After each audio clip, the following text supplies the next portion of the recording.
Orang yang bertanggung jawab dalam mengislamkan Raja Patani, Paya Intira pada abad ke-15 lalu adalah Tok Pasai. Tok Pasai berasal daripada Pasai, Aceh.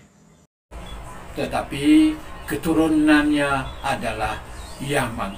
Dengan itu, nama Tok Pasai, nama penuhnya adalah Syekh Muhammad Said Al-Basisa Al-Yamani. Hamba ada cerita untuk dipersembahkan. Assalamualaikum, salam bahagia saudara dan saudari yang beriman sekalian. Dalam 5 menit kali ini saya akan menceritakan kepada anda tentang seorang ulama Pasai, yaitu Syekh Muhammad Al-Basisa Al-Yamani, yang bertanggung jawab dalam mengislamkan Raja Patani, Raja Paya Intira. Saya merujuk dua sumber sejarah mengenai Tok Pasai ini. Pertama, buku Hikayat Patani. Yang kedua, buku sejarah Kerajaan Melayu Patani. Dalam Hikayat Patani menceritakan kira-kira begini. Syahdan pada suatu ketika Raja Patani ditimpa sakit, diubati oleh segala dukun istana tetapi tidak sembuh. Akhirnya seorang Pasai, Syekh Said namanya, memberi kesanggupan untuk mengubatinya. Tetapi dengan syarat apabila sembuh, raja pasti memeluk agama Islam. Syarat itu diterima oleh raja, tetapi apabila sembuh, baginda tidak menepati janjinya. Beberapa tahun kemudian, penyakit lamanya kambuh kembali. Lalu orang Pasai itu datang lagi mengobati penyakit baginda dengan syarat yang sama seperti dahulu. Apabila sudah sembuh lagi, baginda tetap memungkiri janjinya. Akhirnya penyakit itu menyerang lagi bagi kali yang ketiga. Kali ini baru baginda bersumpah, katanya, "Jikalau sembuh penyakitku sekali ini, tiadalah ku ubahkan janjiku dengan dia itu. Demi berhala yang ku sembah ini, jikalau aku mengubahkan janjiku ini, janganlah sembuh penyakit ini selama-lamanya." Ini satu daripada tulisan yang terdapat dalam Hikayat Patani. Setelah baginda sembuh dari penyakitnya, baginda bersama keluarga dan pembesar istana memeluk Islam. Sejak itu mulailah Islam berkembang di Patani. Terdapat perbezaan pandangan mengenai nama raja yang pertama memeluk Islam itu. Dalam buku Hikayat Patani menyebut sebagai Payatu Nakpa, iaitu raja yang membuka negeri Patani sebagai kesenambungan kepada Langka Suka. Lalu dia tukar nama kepada Sultan Ismail Shah. Dulu dia nama Payatu Nakpa. Apabila sudah diislamkan oleh Syekh Said, maka tukar namanya kepada Sultan Ismail Shah.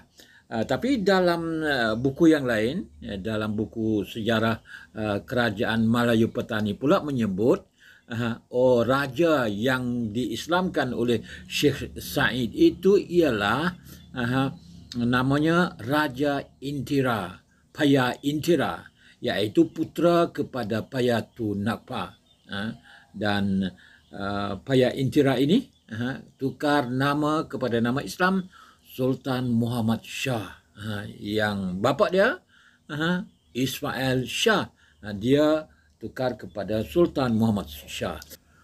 Tok Pasai ataupun Syekh Said Al-Basisa Al-Yamani ini dilantik menjadi guru agama istana dan diberi gelaran Datuk Seri Raja Faqih.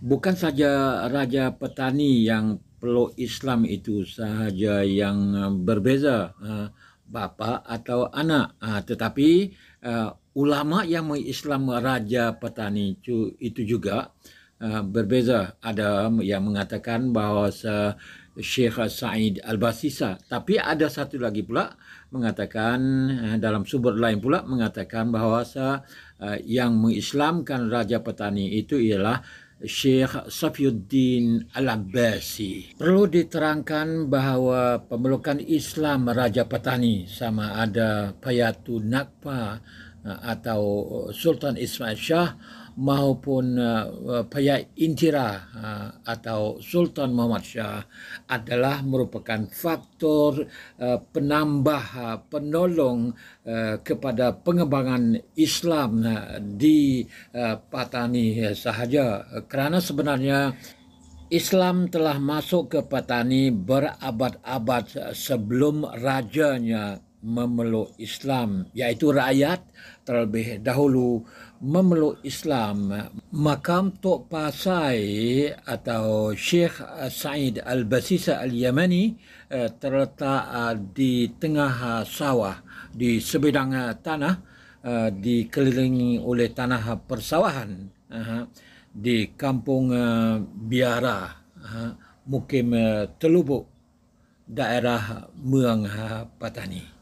Begitulah tahap perjalanan terpenting bumi Patani dan penduduknya dari berpegang dan percaya kepada animisme, kepada agama Brahma atau Hindu di zaman Lankasuka, dan kemudian berubah kepada Buddha pada zaman Sriwijaya, dan seterusnya berubah kepada Islam sampai kepada hari ini. Bagi para penonton yang sedang menonton video ini, jika anda mau ke Patani dan mau menziarah makam Tok Pasai dan tempat-tempat sejarah penting mengenai Patani yang begitu banyak, jika anda tidak datang dengan rombongan, tidak ada guide, tidak ada pemandu, anda boleh mengguna perkhidmatan tuk-tuk dan juga perkhidmatan motor tambang untuk datang ke makam Tok Pasai, kerana ia berada tidak begitu jauh daripada pusat bandar. Dan soal tambang, motor tambang dan juga tuk-tuk boleh bincang dengan pemandunya.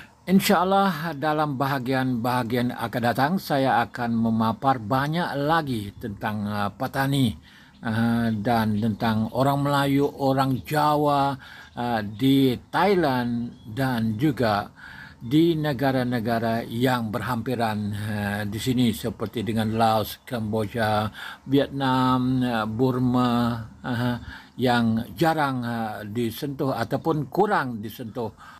Sebenarnya bukan Patani saja yang tidak boleh dipisah dengan Melayu dan Jawa, tapi juga Thailand, Kamboja dan Vietnam, dan termasuk juga Burma, yang memang ada pertalian yang rapat antara bangsa-bangsa rumpun Melayu ini, yaitu Melayu dan Jawa, kerana Melayu dan Jawa pernah berkuasa di kawasan ini pada masa lalu, sama ada pada zaman dulu, zaman Lankasuka, zaman Sriwijaya dan zaman Majapahit.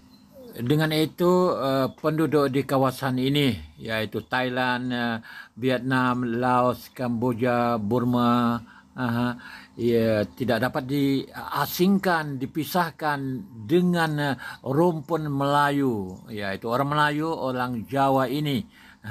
Walaupun kecuali Patani saja yang masih bercakap Melayu, tapi di seluruh Thailand dan di kawasan-kawasan tertentu di Kamboja, di Vietnam, di Laos tidak lagi bercakap Melayu, tapi dari segi etnisiti mereka masih Melayu Jawa. Malah sampai sekarang masih ada budaya dan seni. Kalau saya bincangkan dalam konteks Thailand saja, penuh dengan budaya dan seni Melayu Jawa. Nanti saya akan membuat video khas mengenai budaya dan seni Melayu Jawa di Thailand ini. Kesan-kesan yang masih ada dan diakui sendiri oleh orang Thai dan kerajaan Thai dan dianggap sebagai sebahagian daripada budaya dan seni mereka. Setakat ini saja 5 minit kali ini dan kita berjumpa lagi dalam 5 minit akan datang. Terima kasih kerana menonton. Sekian, wassalam.